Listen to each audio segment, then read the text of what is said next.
Mates and parties, this is a snapshot of what we're doing today. We're in Barangay Reserva going surfing. I am with the crew. Opo. Yeah. And we're going to experience some waves.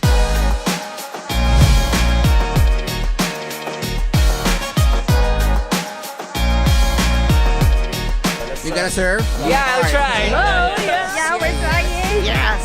Paddle, paddle, paddle, paddle. You wanna paddle, paddle, paddle. And now stay a little bit lower. It's gonna get you a bounce so you can...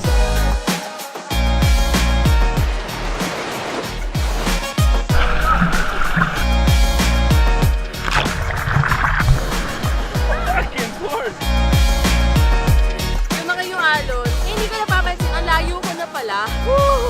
Sana, oh my God, I'm gonna die!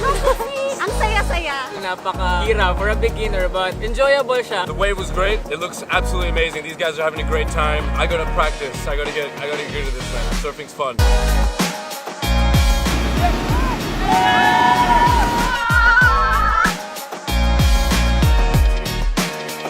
You could have told me that before I went surfing, because like I can't swim properly, so that would have been great.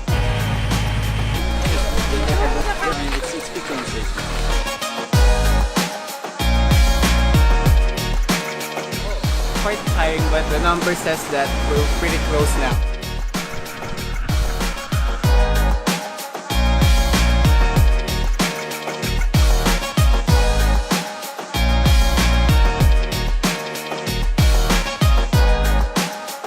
Nature, dude.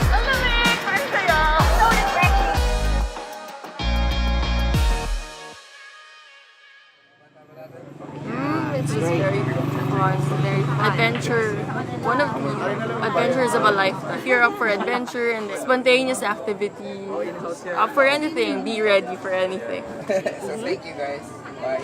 Bye! So I am Mark Kennedy Bijaime, and I am the first winner of the Lost in the Philippines with these three awesome guys. If you have the opportunity to be with them, it is a must-have or must-do.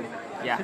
Thanks, Kenny. Cheers, brother. Thanks, Ken. So cheers for that. Check out their page and just like and just be active to them. That was not paid. We did not pay him. Yeah. Seriously, like, thank you guys so much for wait. Can we Thank can. you for being us. Yeah, let's get this. Craziest weekend ever had. Yeah, thanks so much. Could have asked for a better first group to take us. Yeah, we can. Cheers, guys. Cheers to Baler. Cheers to Baler.